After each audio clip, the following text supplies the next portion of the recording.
Well, we should be. We should be. We'll find out. Technical difficulties aside, this night is happening somewhere, one way or the Yeah, other. there we are. We're If good. it's just We're in. me and you crying Yeah. softly to each other over the phone, that's what we. My God. Those tech gremlins. I don't Hopefully, know. I only have tech gremlins and no painting gremlins. Right. Yeah, no painting gremlins at Now, all. That's next step is like I just knock all the wash over, right? exactly, and that's a thing too. Oh my gosh, super crazy. Yeah, so it took a little bit longer to get started tonight, but that's okay. We're ready to rock and roll. Yeah. Did you notice my new HUD display? I've got nights, paint nights with Aaron and Adam, and then I crossed it out and put James. so, That's hilarious. so Adam and I were trying to come up with a cool name for this, like Friday Night Lights or something, But I think just like paint nights with Aaron and Adam or Aaron and James would be totally cool. We just got to That's get the catchy. the Knights of the Game Table. Like I think it'd be really cool if the logo was the Knights logo. It's just the wording was switched up. Because then it's still Mhm. Knights of the Game Table, but it's like paint night. And quite honestly, I haven't had a paint night. Well, I mean, we've had a couple, but I haven't had like a paint night like this on Friday nights in a very long time. So this is actually really cool for me too. Um, Yeah. James and I were talking before we came when we were just going through technical difficulty after technical difficulty. We were talking about paint nights and how much I enjoy them. And that's one thing I really miss out here in Georgia, just because of COVID and everything. And I think having more interaction with other human beings is kind of nice. Like even if you're just painting and not really talking paint. Obviously we'll talk paint tonight, but Yeah. I think it's good to be with friends. Like, I agree. I agree. Especially when you're like painting and I don't know, just doing something fun, enjoying the hobby. I was painting the other day with Adam's son, and one of my, I play chaos, so one of my models like standing over some dead space marine. He plays Blood Angels, and I was just like, as he was painting, I was like, what is this? Painting? I was like,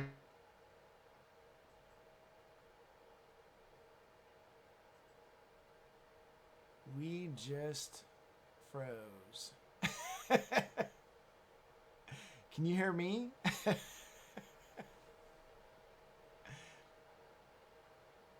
Uh-oh. Houston, we have a problem. Technical difficulties. All right, so I will do some interpretive dance here. They're having some crazy thunderstorms and stuff out in Texas, and I think James has been hit by lightning, quite literally. See what? boom. Oh, I think we're still going. It's just cut out. yeah, you totally froze. Yeah, that was so weird. But it says we're still alive, and I Okay, like looked on the page, and the clock was still ticking. So good to go. I started doing some interpretive dance. I was like, and then I don't know what happened, but people are probably like, "Oh my gosh, of all the people to freeze, it should have been Aaron." So, anyways, you were talking about Adam's son. Was that Oliver or Dante or both? Or Oliver, Oliver? Okay, Oliver yeah. plays, yeah, plays Dark Angels, and so I was painting with him, and I was just asking him some like techniques he was doing, what paints he was using, and he was like just sharing it with me, just friends sitting down painting, and then I show him why I was asking him, and it was one of my chaos models like arched over a dead Dark Angel. Nice, nice.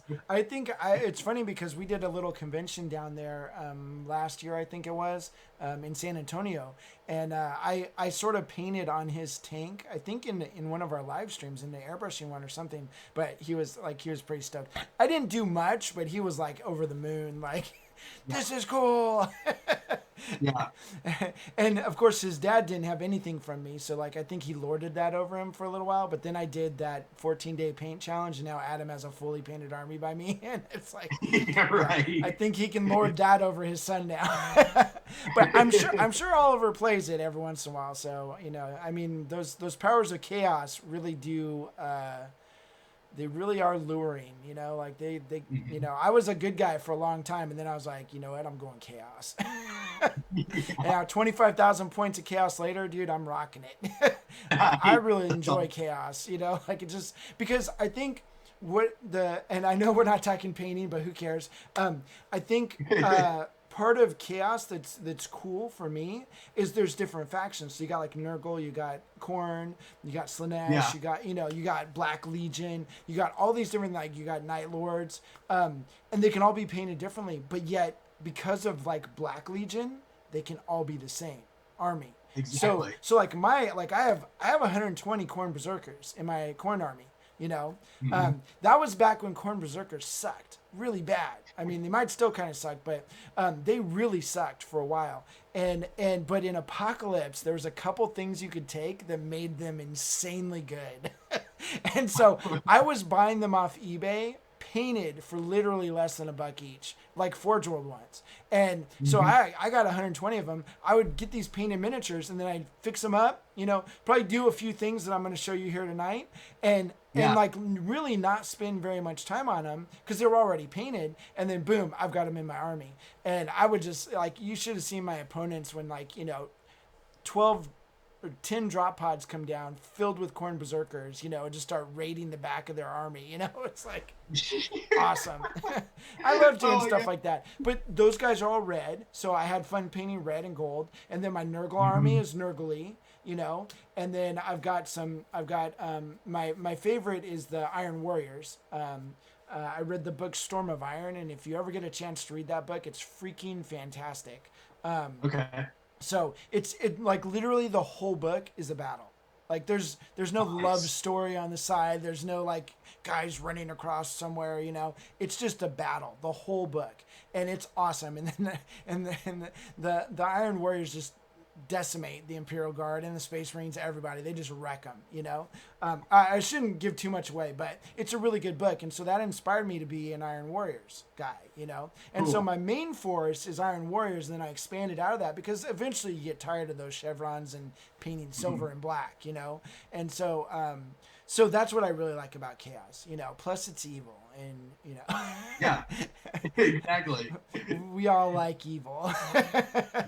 So, We gotta like live a good life. So when yeah, you can play evil. yeah, exactly, exactly. It's funny because you're doing Night Lords, and I was thinking I've never painted Night Lords, and then I thought, no, Aaron, you did like 12 or 15 years ago. I did a small commission for my buddy, and it was Night Lords. So this is kind of cool. We've come full circle. I'm a little bit better painter now than I was then, so maybe we can get yours like up to shape and rocking.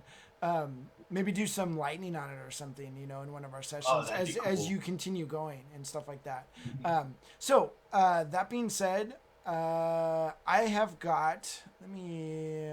I changed some things around on my desk because I'm actually doing a ReaperCon's happening this week, and it's Yeah. online, and it's literally all free. So they have a ReaperCon Discord. If you go to the ReaperCon fan page, you can probably get links, or even ReaperCon. The reapermini.com, find out where to go. There's all these free classes happening. I'm doing I just started I got my new Vex airbrush, and Nice. I helped design that airbrush with Badger airbrushes, and then Reaper picked it up, and that's their airbrush now. And so I'm doing a full 2 hour course tonight on getting to know your Vex and, like, you know, kind of just get you up and running, because a lot of people have never used an airbrush before, and even if you have, it's a good class to get rolling on.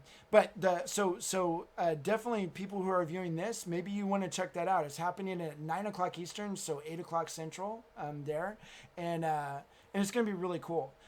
Also, we have a big announcement, because well, I'm teaching some more online classes. I did that a little while ago with Adepticon when Adepticon was canceled, and I'm teaching some online classes. Like right now, our products page on miniaturemonthly.com is empty, but at 9 o'clock Eastern tonight, it will be filled with products for next month. And Cool. and if you watch the Reaper live show, I'm giving it away an insane discount for this series of classes. So, anyways, that would be a really good thing to check out. That being said, promotion over, we'll look at the picture of your model. And I know you're probably looking at this all blown up. It's a super hot mess. I and know. that's kind of Oh yeah. miniature painting in a nutshell. Is a lot of times it doesn't look all that great. But I can see. So you started working. Oh whoa. Pushed the wrong button there. Actually, it looks good at 300%. So it looks like you started working on the black a bit, and then also the golds. So the golds, Yep. I would say, look better than the black. But either way, I think that that's stuff that we can do some things and kind of fix it up a little bit. Cool. So on your black, do you remember what colors you used? It was mostly the Black Templar contrast. Okay, okay, and then so that's pretty much it. It was, So it's a Zenithal, yeah, Zenithal and Prime. then the black Templars Um, contrast over the top. yep, Okay, and then the gold. that's Is that Gahina's gold? How good am I at GW colors? Redemptor. Redemptor. Okay. Redemptor. And then did you use any other color, or is it just straight Redemptor? Just Redemptor. Okay. Okay. No problem. All right. So I don't have Redemptor gold here. um, Okay. I can't have every color, but but there's ways to manipulate it. So if you wanted to do a shadow color of your Redemptor, Retributor. Sorry, not Redemptor. yeah, Retributor. Retributor. There you go. There you go. So Retributor gold. So basically, what I would do is I would add in some Rhinox hide or Mornfang brown. Probably Rhinox hide is better because it will make a darker Retributor gold. And basically, so I'm just going to show you a couple places where you could actually put shadows in, and then I'll kind of show you how to do it. Okay. So let's see here. So I got that. I'm going to grab my picker tool. So we got kind of this gold color picked. So if you put some Rhinox hide in it, you can make it fairly dark. You don't want to make it black or anything, but just a darker shade of the gold.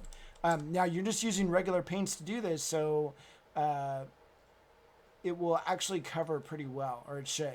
So basically, I'm gonna want you to put some shadows in the back end of this gold here. Let me switch. All my presets are wrong because I was doing other stuff today on Photoshop and not what I should be doing. So see how if I make the backs of these little gold trim things a little bit darker and then leave the fronts the regular what is it called, Retributor or Redemptor? Now I'm like my brain. Retributor armor. Retributor armor. Okay, so if I make the back ends of them darker and leave the front ends just Retributor, we're good. Same with like this little post down here. If we make the bottom of it a little bit darker, and even the back side of these spikes up here. You know what my key is to Chaos Space Marines is I don't put any spikes on them. I know they look cool, but holy cow, they break off so easily. Like I'm not dealing with that. So I know. These things are okay, like the trophy racks, but like you know how like Chaos just has spikes everywhere. I usually tend not to put those on because they'll just break off and then I'll be disappointed. So I'm kind of showing you where to push these shadows a little bit deeper. And I'm going to show you a way to do this with you can mix in the Rhinox hide with your gold, or we can make a wash. And we'll try it with the wash first because I think that'll be better. Do you have Agrax Earthshade? Wash? It's like a dark brown. Yeah, I do. Okay. I'm pretty sure. And then you'll also need Rhinox hide to do this. And then I'm going to have to fake this because I don't have anything painted gold in front of me. The commission I did last week, I shipped off. So I no longer have it. But, okay, let me switch over to some models I have on my desk. Get a little bit closer in on this.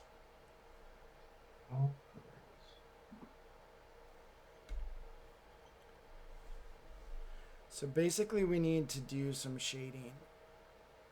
And this is a really good way I've found that works really, really well. So of course, I don't have Agrax Earthshade in front of me.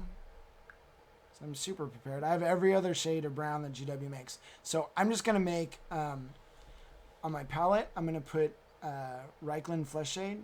So it's a reddish brown. Same thing. I should do the Rhinox side though. Yeah, you're gonna want to put Rhinox hide into Agrax Earthshade. So you're putting Rhinox hide is a regular GW color, and then your wash is a wash. So I'm gonna take a little bit of this Rhinox hide and put it on my palette like that. And then what I'm gonna do is I'm gonna take this Reikland Flesh Shade. I'm gonna grab a little bit of that Rhinox hide and mix it into it. So basically what I've done is I've made a more opaque wash, but it's still a wash. So you don't want to put too much of the opaque color in, because too much will be bad. Will overpower. And let's see if I can work this on this little miniature right here. Like I said, I don't have anything black, but I can make this sword darker on one side and brighter on the other. So it's already a little bit, it looks pretty monotone, kind of like your gold right now. And basically what I'm going to do is I have two brushes ready to go. So I've got a hobby brush, a really crappy one, and then a little bit better brush, one with a better point. So the one with the better point, I'm going to take a little bit of this paint, and I'm going to put it where I want those shadows. Maybe a little bit higher. So I'm going to put it right like that on the end of the brush. I'm going to take the second brush and feather out that edge. So see how that's made it much darker down there and then lighter up here. You kind of got to work fast, because otherwise sometimes you can have like little, like I got a little speck right here of where the paint dried. I was talking too much. But I found that if you just keep wiping it with a damp brush, it just wipes off eventually. So here's another version of that. I'm going to do it on this dude's shoulder pad right here, the white shoulder pad. So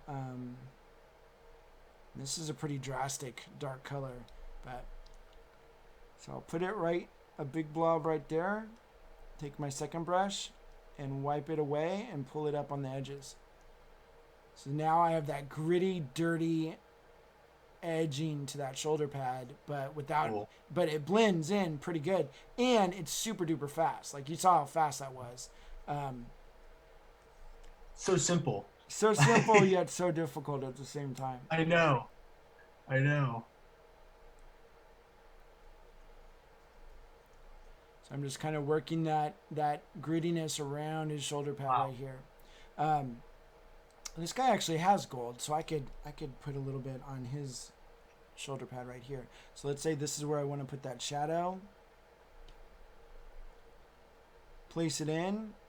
And again, I think the key here is always go bigger than you actually want the shadow, because once you start erasing, it starts you're erasing the line. So your shadow is going to be too small if you start too small. You know, if you start it perfectly where that shadow is supposed to be, then you got a problem.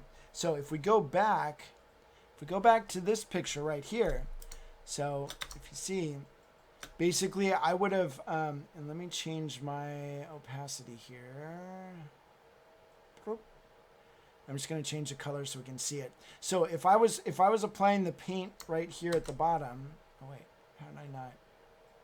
If I'm applying the paint right here, I'm probably bringing that dark color all the way up to there. So I'm passing that first skull and then moving it all the way up here. So that's a pretty wide swath of dark brown. But then I'm erasing most of it back to about here.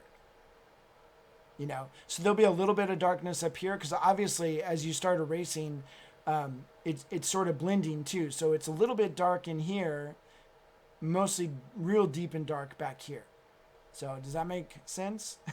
Got it. So yeah. So now this is one of those things that, like, when I'm doing armies, like when I'm doing display figures, I might pay a little bit more attention to how I erase that color and make sure that the blend is really good. When I'm doing armies, I don't care.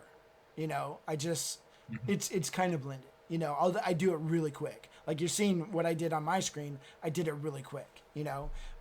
But it's still, actually, the more you do it, the better you get at these things. I mean, this is actually pretty cool. Let me pull my light down a little bit more so we got a little bit more light on the subject. Let's see how close I can actually get this before it totally blurs out. Okay, that right there. So you see, there's Nice. it's not completely perfect. There is a little bit of paint splotchiness in there, but I did it really fast. Now I could do it again, or I could bring my white and go the other way. I could, or do some glazing to kind of clean that up. But I don't think for gaming it matters that much. Also, for me, this kind of looks like a really interesting pattern on his armor itself.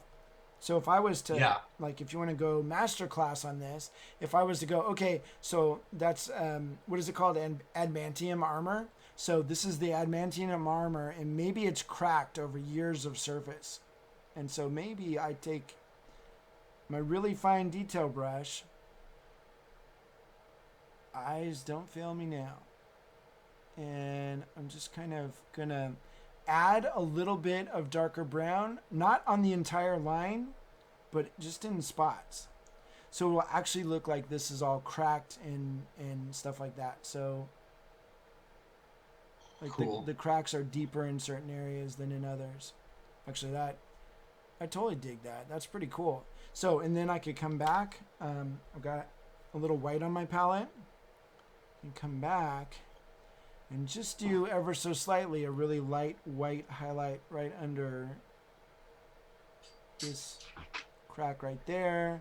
And maybe this crack over here.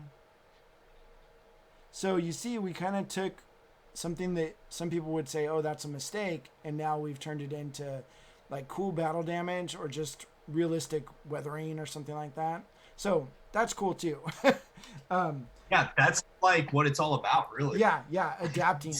I do a lot of that actually. A lot of my friends teach too, and I take their classes. I always tell people, people ask like, what's your biggest advice for miniature painting? I say invest in your learning. And I mean, right now is the golden age. You got all these Patreons that, $5-10 a month. Like that's nothing, and you get to see these painters paint and kind of get their techniques and stuff, maybe get inspired a little bit. There's private coaching like this, which obviously is more expensive, but that works too. There's Reapercon classes, all this stuff. It's investing in your learning. There's YouTube videos. I mean, it's just as much time as you can invest, I guess, is that too. But if you notice, like on these darker armor plates, I put the darker color in there, and it probably has those same problems as on the white. Little bits of the color kind of not blended real well. But since it's so dark, it doesn't matter. Like you really can't see it. So I can just keep adding that darkness and keep pushing. Now I've got this other side right here. I can make this darker all the way around the front of this, and then wipe away the edge. And that looks pretty cool, So I can start manipulating this armor and stuff. Same as what you can do on. So if we go back to Photoshop, this is the one thing I love about online teaching is I can go from real life to Photoshop and back and forth, and then back to my face, and you're like, oh, disgusting. Put it back on the model.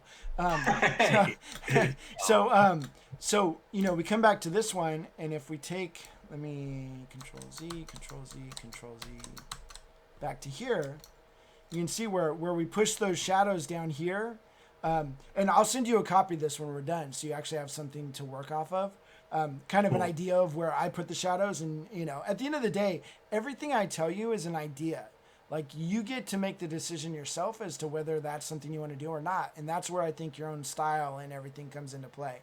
But so we push the shadows down there. Now, what if I'm like, okay, I like that shadow, but I think it could go darker. So maybe I add a little bit of black to that wash mix that we did.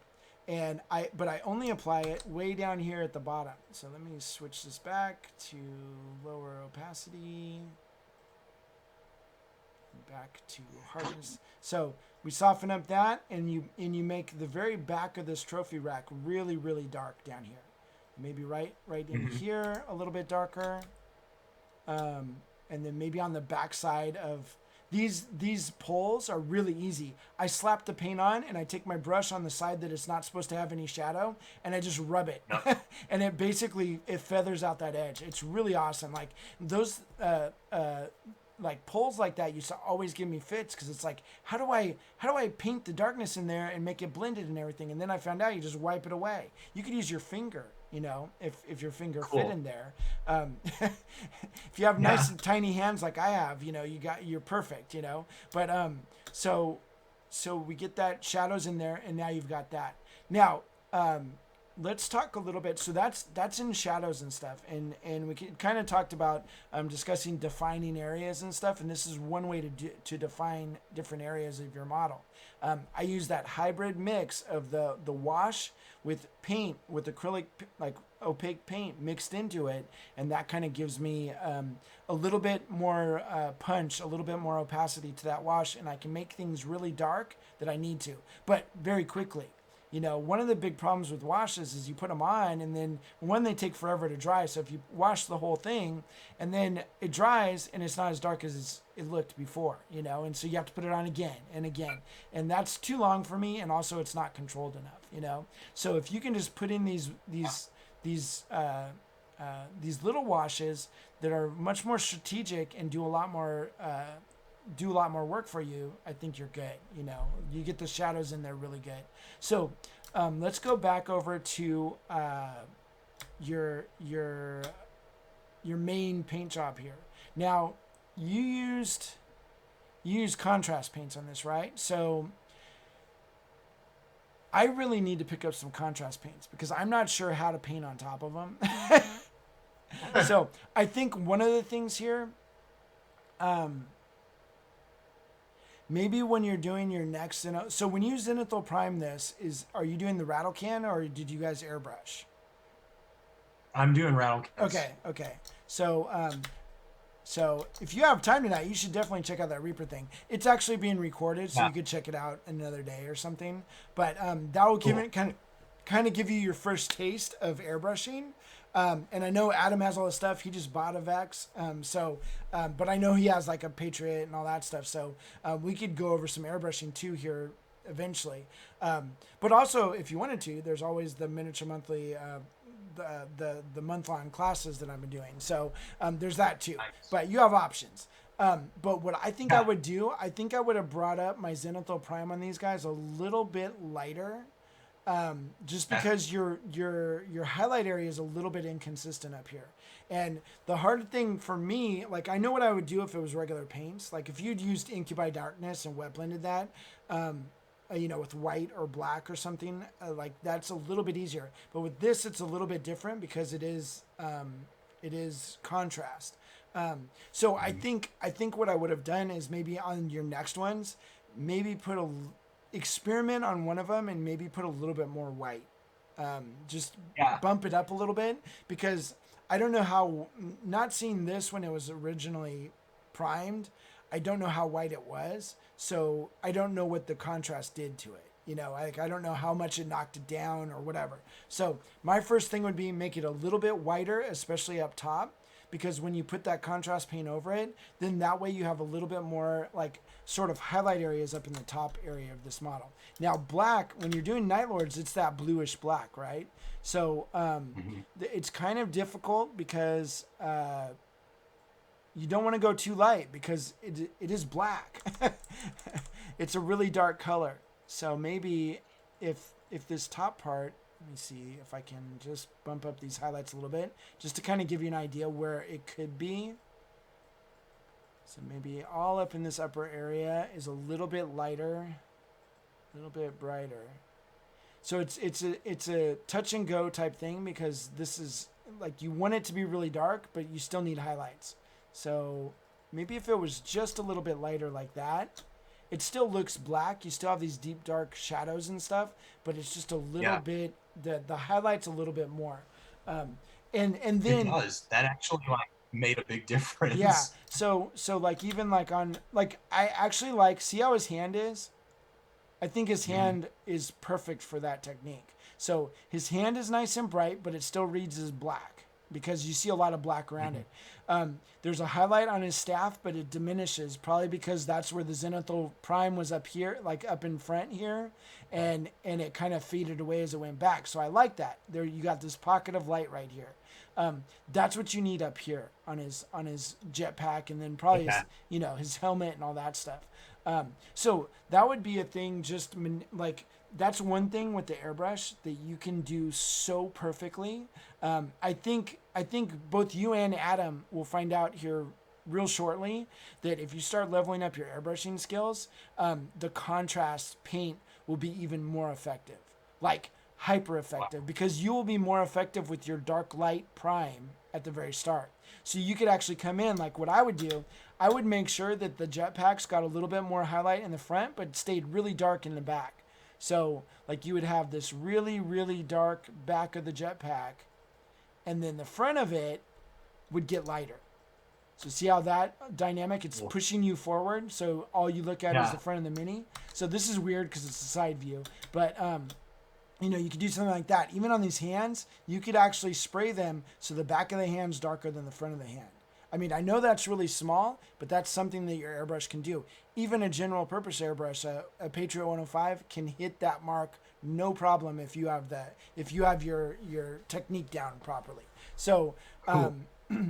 so anyways, so that's how I would kind of fix this. I'm it's funny, like I never want to say I'm not sure how to fix this in real life right now because I just don't have the contrast paint. So I'm like, I would do some tests and be like, okay, can you paint over it a little bit? And which you may be able to do. You could actually maybe take, so if you guys have Incubi Darkness, which I'm sure you do, it's just a regular GW color. It's like a tealy black color. I would mix a little bit of white into that and paint that in the front and then put the contrast paint back over it just to see what happens, just to see if you can bring up the highlight a little bit and then knock it back down with the contrast paint. So that would be an idea right there. Now the other thing that you can do, just right off the bat. So if I take all these shadows and highlights that I did off, again, if you're taking your Incubi Darkness, which is a tealy black, it's like right about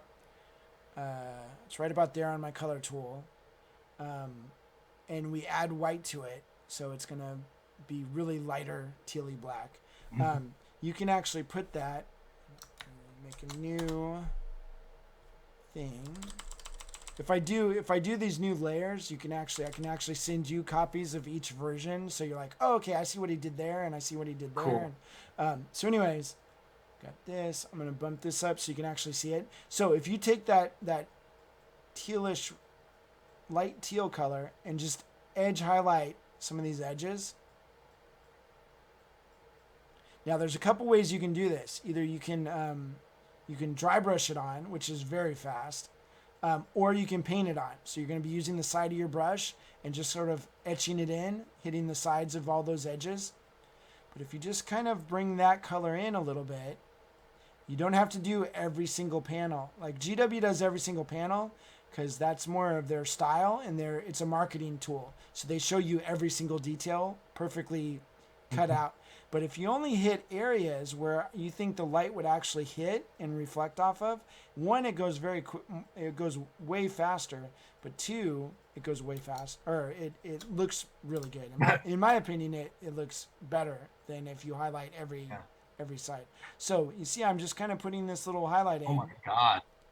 And if you pull back, it's starting to highlight all those areas. And you know what? What's funny is the splotchiness doesn't matter as much. Like there's a big splotch right there. That could be battle damage right off the bat. So I would just put a little white highlight up here at the top. Kind of what I did on my ultramarine. Okay. Now it looks like that piece of metal has been pulled out a little bit. That just looks like extra. So I just turned a defect in your model into something that actually looks pretty cool. Now, putting a really fine highlight like that on is not easy. We talked about, you talked about how paying attention to your brush control has helped a lot. That's definitely brush control. And let me show you real quick. Let me switch back to my camera right here. So I did the one little highlight up here. And basically what I was doing, and I'm gonna zoom in on my palette here. Or I'm gonna try to zoom in on my palette. Oop.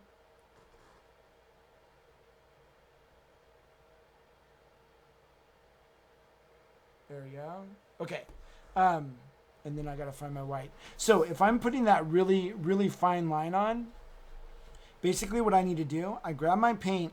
Now I'm obviously using a better brush. So this particular brush is a Winsor Newton Series 7.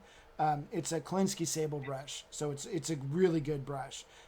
You could use a Raphael brush like this one is a Raphael. It's super good too. But what you're doing is you're getting your Can I ask you kind of a basic question? yeah.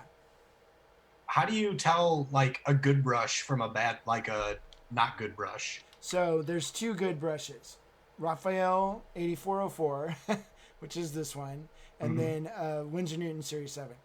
There's other ones like Artis Opus makes a good brush. There are other good brushes. Monument Hobbies, our buddies over at Monument Hobbies, they make the Bombwick and Longwick. I don't know. They have a bunch of brushes. They're a little bit cheaper. They're Klinsky Sable. You want to look for Klinsky Sable. That's the key word there. But uh, but you also want a good brush manufacturer because you can have Klinsky Sables that aren't very good, you know. But the Klinsky Sable is the best brush hair for paints. Um, Got it. so if you see, I take my brush, I grab paint, right, and right now it's a big old blob of paint on the end of there. So what I'm Yeah. gonna do is I'm gonna flatten my brush as I pull it out from my palette. Now it's not a big old blob. Also, look at how fine that tip is. Like if it turns sideways, Yeah. it's like a Ah, wedge. that's That's awesome. literally a single hair wide. So that's how you get these really fine, just really fine lines. Obviously, the harder you push, that tip spreads out, and now you got a thicker line. You know, so Yeah. getting those really fine lines, doing those edge details. Like if I take this guy, let's. This is like the Friday night, Aaron changes his focus 35 times. So this is just an idea. So if you're doing those edge highlights like this, so I need to put an edge highlight on this guy's arm pad right here. So I'm going to flatten my brush out. You can do it on your finger too. Like I find I grab the paint down here. Sometimes by the time you flatten the brush and move it up to here and get ready, the paint's dry on the tip of your brush. So another trick you can do is grab some paint, grab a little bit more because that's not going to dry as fast. Put it on your finger and flatten your brush out. Now my brush is flat and I can use the side of my brush to put that little highlight on. So I'm not really using the tip of my brush, I'm using the side of it. And the side is hitting that edge and laying the paint down. So that's like a really sharp little point there. Now, obviously, the harder you push, or if you have too much paint on your brush still, it will put a blob of paint on, and that might not be so good. But I'm just really good at controlling how much paint I have. I can look at my brush. Maybe I wipe off both sides. And we just hit this little edge highlight up here. And put an edge highlight right there. Wow. Now, I'm doing this in white so you can see it. I probably wouldn't do it in white on this guy. I do it like in a like a really baby blue, you know. But this at least shows you can see it on the camera really well that edge highlight went on. So you can imagine, you know, we go back to our Photoshop here. You know, you get those edge highlights in there really tight. Now you've got really good definition of your whole thing. You fixed a couple errors by putting in fake weathering, you know, debris or whatever, and then you can always come back. You know, I usually do on gaming pieces, I do one highlight. Like this, one and done. So Yeah. goes pretty quick. As I start doing higher end paint jobs, maybe I put extra highlights. So those ones obviously will get smaller and smaller, so they take less and less time. But maybe I put this little glimmer of white light on the edge of, like, wherever there's a corner. If you put a little dot of white light here.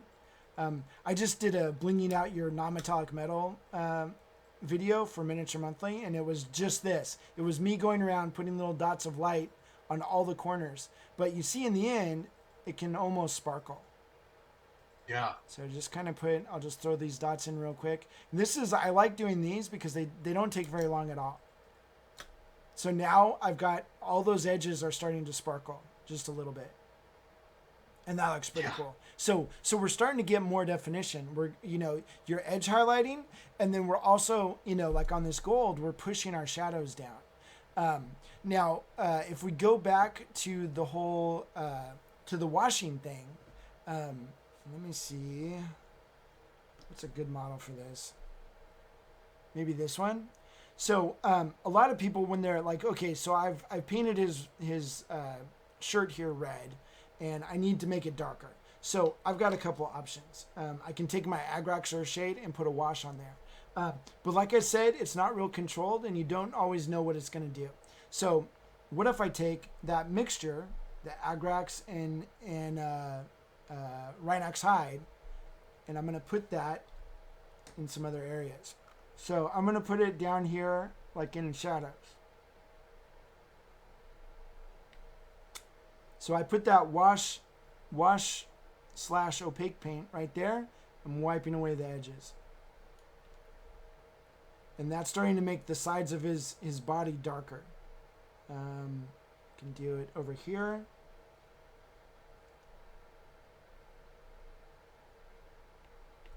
Now the cool thing is, if you wet blended these areas, and we've proven through Adam that you can wet blend the contrast paints if you're careful, then it will already be dark in those areas. So you're just making it a little bit darker. So that's just pushing those shadows a little bit more. Now the other place, now this is something like a little bit more advanced, but if you wanted to try it, sometimes I'll take my wash here. So that's the Agrax and Rhinox hide. I'm going to add a little bit of this dark blue. So this is Incubi Darkness.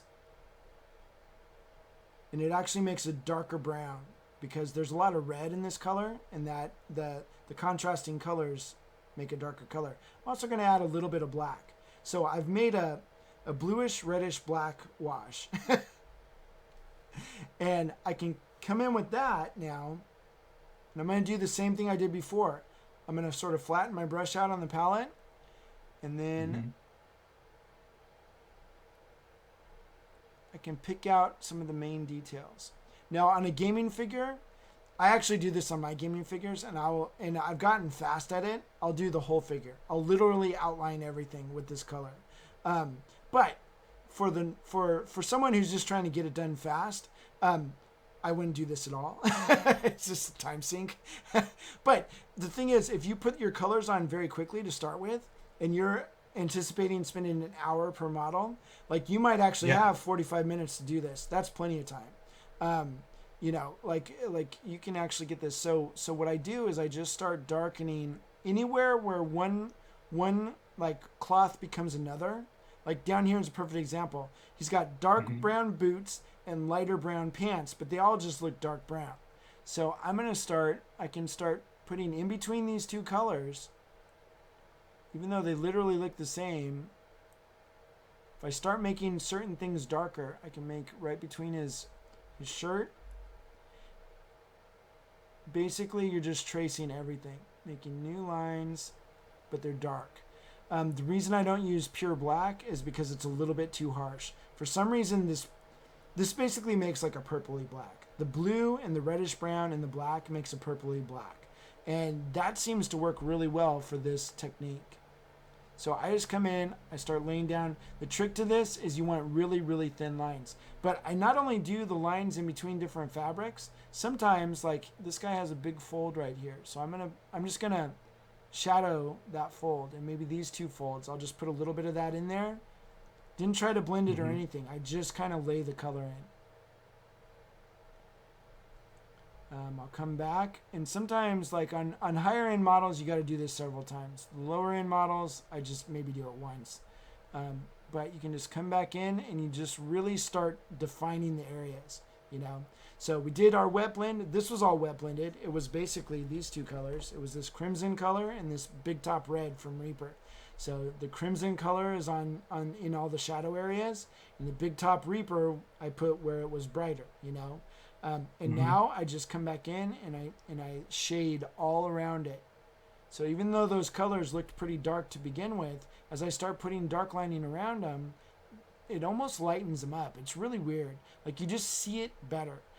All these straps up here, I can paint brown obviously for leather, but as I put this dark lining in, it just all starts popping out and looking really, really good. Now, technically, you could put a wash all over, and it will get in some of these areas. You could do that, but I find it's not nearly as precise and it's not nearly as effective as if you just kind of take your time and actually paint it in. But now I'm starting to get much more definition. My camera's picking up the detail a little bit better. These things are all Yeah, happening just because I dark lined. I haven't even that's highlighted. amazing. I haven't highlighted or anything yet. But it's one of those It's things. like anti-highlights. Yeah, yeah, exactly. So, it's just one of those things where I think if you put your priorities in order, you know, our base coats, even though they are a priority, they should go on very quickly. Um, Hmm. and I'm gonna try to pick up some contrast paints for our next session just so I can play with them a little bit more. So I've because I know a lot of people are using them. I never picked them up because I'm faster than contrast paints. Like they say Yeah. paint a model in half an hour. I can't, but it looks better than. It's not just base coated. It's base coated, shattered, and highlighted, and maybe even a texture. I'm just really, really fast. So like I didn't feel the Mhm. need to get contrast, but I think there is a need just in the fact that people are using them. You guys are using them obviously and having Mhm. pretty good success with them. I think if we can start even manipulating those and developing some, I mean, it's all just a learning process. So I think that will be good. Yep. But you can kind of see, even with the contrast paints, you can come in with these shadows, glazing in those shadows, and you can still do the edge highlighting, if you wanted to. I think on contrast, you kind of get a cool highlight effect, and I think I think that pushing your shadows a little bit further will make the contrast paint look better. So what I would Cool. do is I wouldn't do the highlight, I would just do the shadow. So you have That makes choices. sense. And Yeah. I mull these choices over all the time. I do this for a living. I paint armies and I paint display figures. And they're different because display figures I can allot 14 to 20 hours on a single model. The armies, I have an hour, 9 times out of 10, because people usually get the lower Mhm. end of my paint jobs. So, but I still want them to look good. So how do I effectively make things look good, but I haven't spent as much time? Obviously, you spend more time, it will look tighter. You take a close up photo, it looks great. You know, armies will never look great in photos unless you step back 10 feet and take a picture of the whole army. Which is a Yeah. trick we commission painters do all the time. Um, but uh, but I think with this, and then maybe if we start developing your airbrushing skills a little bit, um, it's just all speed. It's just like literally like how good can I make it and how fast. And it doesn't matter how Yeah. long something takes. It just matters if it looks good at the end. I Yep. nobody ever looked at a Picasso painting, or no one ever looked at the Mona Lisa and said, yeah, but he used a size 4 Winsor Newton brush, and like that's just a really lame brush. No, nobody cares. They know he Yeah. used oil paints. Maybe he painted it with his fingers. I don't know, but it came out great. At the end of the Yeah. day. So I don't think a lot of people really like, I don't know why, and I think it's just sometimes we're set in our ways, and I know I am, and so I have to put myself in check all the time. But some people, they just don't want to look at newer things or new ways of doing something. It's like, oh, that's a really simple way of doing it, so it's no good. But what if the simplest way of doing it, like my weathering techniques, are so stinking simple, and they look way better than if you layered them and spent tons of time. Just period. you Yeah. know and so it's like, okay, well, why would you ever do that then? Why don't you do it the easy way? So part of this is just brush control and getting good at painting, so just keep painting. But also Okay. it's using these techniques effectively to make things better and faster. um, so do you have any questions so far? I know I just talked for like 85 minutes, but um, Um, not. It makes perfect sense, to be honest. I really like the idea of like anti-highlighting, like deepening those shadows and right, right. going that route. And then, yeah, I mean, it makes perfect sense. Like even if I were going to do that with like the I don't know, like for like I could highlight the gold, but not the and then like put more shadows in on the rest of it. Yeah, So yeah. that way like the shiny metal shines, but then the other parts I can like deepen that. Yeah, you just deepen it. So one of the tricks that I use in miniature painting, and we always talk about it back at the shop in San Diego. We'd paint things to go away. Like I just don't want you to see that anymore. Like don't look at it, you know. And Yeah, so I exactly. make them as uninteresting as possible. I darken my colors. I use more dark browns, black, you know, whatever, and I shove that into that area. So if he's got a bunch of pouches around his waist, and you're just like, these are useless little trinkets that nobody cares about. Mhm. Like everyone cares on Night Lords, they care about the jetpacks and then maybe like Yep. some lightning going through the armor or something, you know. That's all people care about. And so, how do I make everything else just disappear? Well, I start making it darker. I make the areas I want you to look at a little bit more saturated, a little bit more vibrant, and maybe they have the highlights and shadows more there than anywhere else. Everywhere else, maybe it's just more shadows. That's it, you know. And so Whoa. you just Oh my make God, that's people so do cool. what you make people look at your model the way the way you want them to look at it, you know. Yeah, And so that's it's mind control, really, you know, which is awesome. And you know what? It's yeah. funny because I've actually done that on models. Like I've done it on display figures, and I'm like, this one part is like the sculpt is a little bit wonky or something. It's just not. I don't want you to see it. I don't want you to look at it at all. And I've actually taken mistakes, covered them up so well by making other stuff so much more fantastic. People just don't look at them, you know, and they'll be Yeah. looking at that part straight away and they don't see the mistake or the, you know, bad sculpt or whatever. And then for armies, you know, I'll do stuff where like I literally base coat some areas, don't do anything else, like nothing.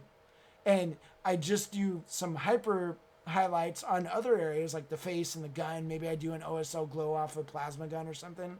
And sure enough, people are like, "This is the most amazing paint job I've ever seen on an army," you know. That's And you're like, "Dude, I yeah. didn't paint half of it," you know. Like It's legs, it's it's all smoke and 50%. mirrors, you know. Like so Yeah, so that's like a really cool thing to do. And I think if you that's think about awesome. that a little bit more, when you're painting, Yeah. like I know right now you're probably just like, I'm just glad to get paint on a model. You know? Like the fact that it's transferring from my brush to the model, you Yeah. know, is a win for me right now. And you know what? It is a win because a painted model, no matter, you know, even if it was just horrible, is still better than an unpainted model. You know, and I'm sure you've seen, you know, when you play games, you know, like with Adam's Chaos Army, you know, fully painted, it looks, I mean, that was an army I almost didn't send him. You know, I was like, you know what? Yeah. I'm sorry, but this is really cool, and I play chaos too. So like, sorry, buddy, but I needed the money. So, but you know, it does make a difference. You know, and I think the more you start doing that, like the more exciting it gets. You know, and like you know, you were saying you're helping run the game store and stuff, and you'll find the reason I'm here today is because I walked into a game store a long time ago and I just started getting into 40K, but it was one of those things where I was into it, but it was like I probably could have easily fallen out of love, you know, like I wasn't in Mhm. love with it, right? It wasn't an addiction. And I walked into this game store and they had a local commission painter there that was had painted multiple armies and he had a huge Imperial Guard army.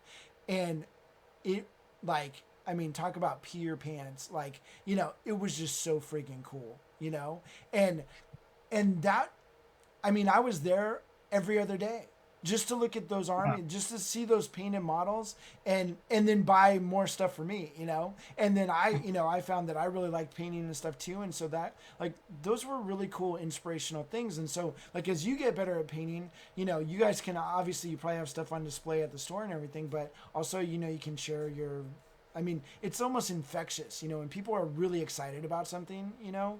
I mean, you can move a mountain, you know. Yeah. I mean, it's just like it's amazing. So you know, to share that love of everything is really good, and that's what I enjoy doing. You know, it's just I love Yeah. miniature painting.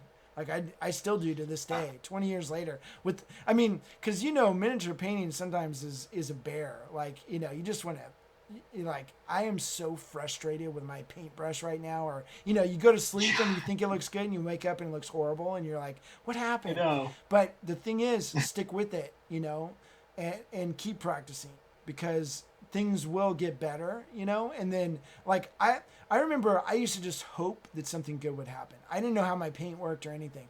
Now like I have, you know, it doesn't happen every single paint job, but more often than not, it comes out exactly the way I thought of it in my brain, you know? And That's that's a amazing. really good feeling when you're just like, Yeah. hey, I'm not worried about this blend or I'm not worried about highlights, you know? I'm just worried about the effect. Where do my colors go and stuff like that? And that will change the whole game right there. For gaming figures and for display figures, it doesn't matter what you're doing. The rules are the same. As far as light and color and stuff goes. So and quite honestly, I mean, the better you get, the easier I think it gets. Like some of these techniques aren't rocket science. It's just a matter of applying them correctly. And that's where the hard part is. I get it. Yeah. So, but yeah, I mean, that's it in a nutshell. So now you're just gonna keep practicing the wet blending thing, but also, I mean, keep in the back of your brain, we're gonna come back to the priming part of it, because I think that's very important too. I think you'll actually get even more better results when you get that perfect too.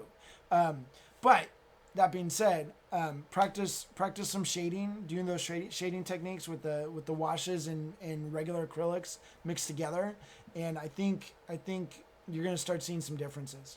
It's still going to be crude. Don't expect like Golden Demon quality paint jobs or, I mean, I show it and it just seems so easy, but that's also years of frustration on my part, getting to the point where it's just easy. And then I now see where the mistakes can actually work for you. Sometimes they don't, but a lot of times they can, and maybe it's a better idea than you could have ever thought up. And it was all from a mistake, So, and then sometimes the mistakes just don't matter. That the little blending errors and stuff on a gaming figure, nobody cares about. The fact that your figures are partially blended is amazing, on a gaming figure. So, I think it'll just get better and better from here. Cool. Thanks. Cool beans. Well, I think we're coming up on an hour, but yeah, I mean, this has been fun. It has been. Yeah, despite the technical glitches. Yeah, we're all good. Like, we got it. It's this was really, really helpful. And I mean, just honestly, the whole like mindset about darken what you want to be seen and brighten or darken what you don't want to be seen, brighten what you do want to be seen, and make that the feature. And we all have eyes; they all work the same. Yeah. So I mean, it's really funny. The more you paint, like I used to, I always tell people, I'm like, hey, do you go on Facebook? Do you go to Cool Mini or not? Like, can you recognize when there's a good paint job or not? Like, we all can, and so we need to start being able to recognize how our paint jobs can be better or when they actually are good. And, and so a lot of that, like, how deep should a shadow go? I don't know. Yeah. But that's why I really like putting the shadow on and taking it off, because sometimes as I'm taking it off, I'm like, oh, that actually looks good right there. Stop. And then other times you put the shadow on and you're like, wow, that's really dark. Okay, let's take all of it off. Maybe there's just a little bit of residual shadow. It only needed to go down a touch, And so that's where I think, just keep practicing. You're going to have some failures, but you're also going to have some successes. And pretty soon the successes will outweigh the failures. And all of a sudden you're going to be like, Adam's going to be jealous. Yeah. So, and that's the thing, at the end of the day, I mean, we'd all sit around in San Diego. I mean, everything was done in fun, but it's like, well, how many golden demons do you have on your army? Because, like, and it's funny because everyone just progressively got better and better and better. We all pushed each other, Awesome. And not in a mean way, not like it was just the friendly competition. I think that's healthy too, and then, of course, we have all our own inner competition, which I deal with every day, and that's a whole different thing. But that can be fun too if you don't let it eat you alive. For sure. But I think part of it is just enjoy the painting, enjoy the ride, and just like with these different techniques, you're going to start seeing that, like I said, they may not work perfectly at first, but after a while, they do start working, and then all of a sudden you're like, oh, that was really cool. It was really easy, and holy cow, super fast. Like, I'm gonna cook through these armies. Like weathering for me is so stinking fast, and it's so good. Like just my techniques are really they're really solid. So maybe we can go over that here in a few sessions or whatever. But I'm kind of trying to work this into like what you guys are doing too. So for sure. These lessons are for you guys, not just for me to go off on a tangent or whatever. But but But it's still fun to watch. yeah, but that would be really cool too. So maybe like one of Yeah. these days we'll do like a weathering thing or something, and I'll just kind of share some of my things. Obviously, like I have videos of all this stuff on Miniature Monthly, and then also we're gonna be starting up the online painting classes again at miniaturemonthly.com. So for all of you out there, you want to check that out, like definitely check it out because it's going to change each month, and each month will be a theme, or maybe every other month. I don't know how often we're going to do it, but each month will be themed. This month's theme is the airbrush. So it's going to be a month-long thing where each week you get to check it out, and we're actually videotaping it. So like all the class students, if you miss one or you can't be there for all of it, you will have access to that video. So you can check it out, do your homework, practice all that stuff. And I think at the end of this month people will be leveled up big time on their airbrushing, or they'll be well on their way to just rocking it, so Yeah. definitely cool stuff. Well, cool. Yeah, thanks, Aaron. That was super helpful. Yeah, no problem. And you got a game to go to now, right? Yeah. You got a live stream again. Now we're like about to go live stream a battle report. Battle in about report. 1 hour, hour and a half. So go crush yeah, them. if you're watching on the page, get ready because in like literally about an hour and a half, we're gonna be streaming a battle report. If you haven't got enough of James, like you're gonna get more. Yeah. And then if you want to see more about the Vex airbrush, the Reaper online thing is happening for me tonight at 9. We'll have links up on the Miniature Monthly Facebook page and on our Discord. So yeah, check it out. I don't know anything else besides that because I'm not the tech person. But just go to our Facebook page and you'll find out. And we'll talk all about airbrushing tonight. And you can get that super awesome discount code for my classes. So it's definitely worth checking out because it's, a huge discount. Liz was like, don't do this. I'm like, yeah, but it's ReaperCon and we're going to do it. Nice. So anyway, I mean, yeah. Yes. James, since you have a battle report, I'll just send you the discount code if you want to check it out. Hey, thanks. For sure, that's awesome. But it's one of those things where you have to do it basically tonight. Okay. But it's worth it. So cool. Yeah.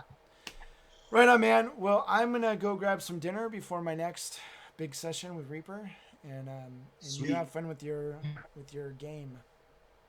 Thanks, appreciate it, Aaron. Rock and roll. And I think Adam may be back next week. So cool. Well, if not, I'm having a good good time with you, and I'm sure everyone's enjoying kind of seeing your journey through this too. So either way, it's all good. I like talking paint. So yeah.